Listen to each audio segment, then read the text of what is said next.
Bonjour à tous et bienvenue dans Passionnément familier. Nous sommes heureux de vous retrouver aujourd'hui dans l'Hérault, près de Montpellier.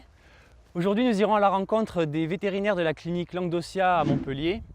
Ensuite, nous rencontrerons les bénévoles de la SPA de Villeneuve-les-Maguelones. Et pour terminer, nous suivrons notre envoyé spécial, parti à la rencontre de Roxane Mivière, comportementaliste canin. Comme promis, rendons-nous à la clinique Langue d'Ossia, probablement la plus avancée de tout le sud-est de la France.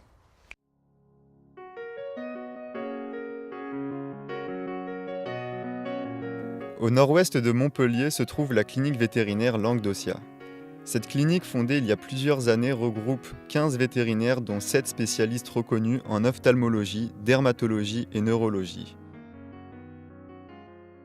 La clinique est équipée de nombreux équipements issus des dernières technologies en médecine humaine tels que des scanners, des IRM, des endoscopes. Plusieurs internes en médecine vétérinaire sont présents à la clinique afin de perfectionner leur formation et d'entamer diverses spécialités. Un centre de soins comme celui-ci permet aux nombreux propriétaires d'animaux de prodiguer les soins nécessaires à leur bonne santé. Il permet de dispenser des soins inédits tels que le traitement de cancer, de troubles neurologiques et beaucoup d'autres pathologies qui se soldaient il y a encore très peu de temps par une euthanasie de l'animal. Je suis Dr Pujol, je suis clinicienne en médecine interne. Donc en fait, je suis en charge de toutes les maladies de système dans la clinique. Donc c'est moi qui gère un petit peu ce service-là. Les maladies de système, les maladies auto-immunes. Donc la plupart du temps, c'est des confrères qui nous envoient des cas à Langue d'Ossia et nous essayons d'établir un diagnostic et un traitement approprié. Dans le mode de fonctionnement, soit on consulte le matin et on garde l'animal toute la journée pour établir le diagnostic, on fait plusieurs examens. Certaines fois, on a des animaux en suivi que l'on voit juste en rendez-vous. On travaille rarement tout seul en fait, contrairement à une clinique vétérinaire habituelle. Dès qu'on rentre un animal, il risque de passer dans plusieurs services parce qu'il y a des maladies qui touchent plusieurs organes. Par exemple, je peux voir un animal qui a de la fièvre, qui a mal au ventre, qui a un problème sur un œil.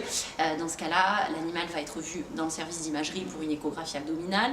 Il aura un examen par un ophtalmologue. Si je détecte une boiterie, les chirurgiens vont réaliser un examen orthopédique.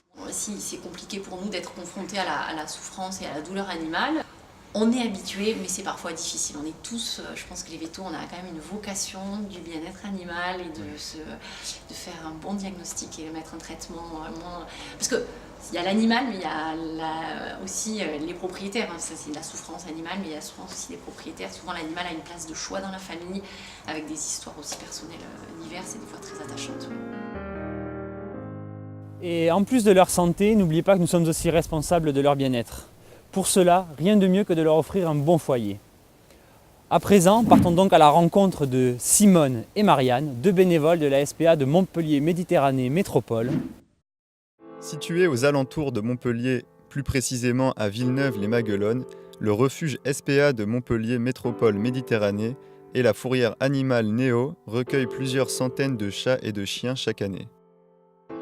Le travail des bénévoles est primordial pour permettre aux animaux de survivre à la dure épreuve de l'abandon et pour permettre le plus rapidement possible leur placement dans une nouvelle famille. Je suis Simone, je suis bénévole à la SPA depuis 2010. Je promène les chiens, je fais les photos avec d'autres bénévoles et les textes qui paraissent sur le site. Et je suis là pour soulager au maximum la souffrance des animaux après leur abandon, qu'ils soient vieux ou plus jeunes. Je m'appelle Marianne Roté, donc je suis bénévole à la SPA depuis maintenant 17 ans. J'ai commencé par balader les chiens, donc je venais tous les jours. Donc maintenant je suis responsable aux adoptions depuis plusieurs années. Ils viennent, ils font un tour et dès qu'ils flashent sur un animal, donc nous on leur donne les renseignements que l'on connaît, que l'on sait sur l'animal. Et après on se permet de poser des questions pour savoir si on a trouvé le bon maître pour le bon chien. Et au niveau des abandons, donc la vie actuelle fait qu'il y a des séparations, que des gens perdent leur boulot. Après, toutes les raisons sont bonnes aussi. Il y en a qu'on admet, puis il y en a d'autres où on a du mal quand même à digérer les choses. Mais bon, on n'est pas là pour juger les gens, on est là pour recevoir les animaux, et puis pouvoir les replacer dans de bonnes conditions. Voilà. Voilà. Et après, pour les adoptions, bien réfléchir parce qu'un animal, c'est pas un meuble, c'est pas un objet de consommation. N'adoptez pas parce que le chien vous plaît, adoptez parce que vous avez envie de vous occuper d'un animal. Sachez qu'un animal, il peut vivre jusqu'à 15, 16, 17 ans et que vous serez là pour le nourrir, le soigner et que c'est pas parce qu'il est vieux qu'on doit l'abandonner. Et c'est pas parce qu'il est tout petit et tout jeune aussi que ça devient un jouet. Malgré certaines difficultés, le soutien financier de particuliers et le travail des bénévoles permet à la SPA de continuer sur le droit chemin. Un grand merci aux bénévoles pour leur accueil et surtout n'hésitez pas à leur rendre visite au refuge de la SPA de la métropole de Montpellier. Enfin, le meilleur moyen pour vous faciliter la vie est de mieux comprendre votre animal. Pour cela, retrouvons notre envoyée spéciale, Yuka, partie à la rencontre de Roxane Mivière, comportementaliste canin et éducatrice. Moi je m'appelle Roxane Mivière, donc je suis comportementaliste canine à domicile sur Montpellier et ses environs. Pour les particuliers, je fais des balades collectives, on fait de l'éducation classique. En reconversion professionnelle, en fait, il y a quelques années, j'ai découvert ce métier parce que je le connaissais mal, en fait, comme beaucoup de gens. J'ai découvert un super extraordinaire métier. Je me suis formée, je me suis vraiment renseignée de partout, de toutes les méthodes, de toutes les énergies que j'ai pu trouver à droite et à gauche. Et voilà, j'ai fait ma sauce. Moi, j'ai été formée à l'école canine du Grand Sud, donc une formation professionnelle privée. Il existe aussi des BP, donc voilà, des brevets professionnels qui sont beaucoup plus longs, qui ne sont pas forcément de meilleure qualité, on va dire, mais voilà, ça existe aussi. On est amené à rencontrer beaucoup de situations très différentes, à rencontrer des chiens parfois très difficiles, des maîtres parfois très difficiles.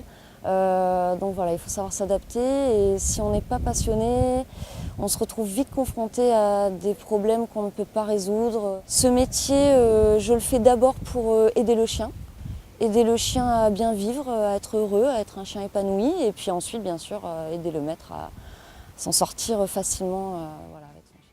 Alors déjà, il y a une première chose à savoir, c'est avant d'adopter. Attention, tous les chiens ne sont pas faits pour tout le monde. Il existe des dizaines et des centaines de races différentes avec toutes des aptitudes, des capacités, des façons d'être complètement différentes. Et donc déjà avant d'adopter un chien, il faut bien se renseigner sur ce qu'on va adopter.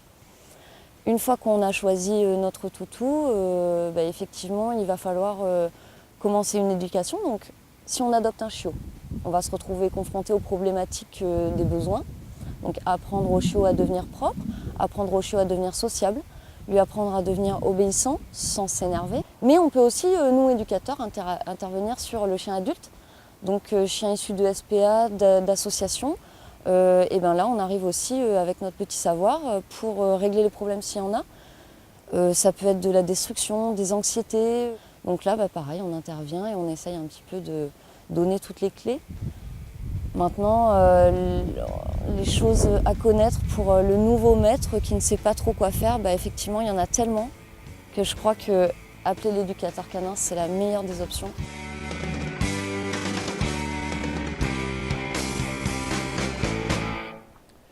Merci Roxane pour ces informations utiles. À présent, notre émission se termine. Un grand merci à vous tous et à tous nos passionnés. Nous espérons que vous avez passé un bon moment avec nous et avons hâte de vous retrouver dans notre prochain épisode. Et n'oubliez pas, restez passionnément familiers.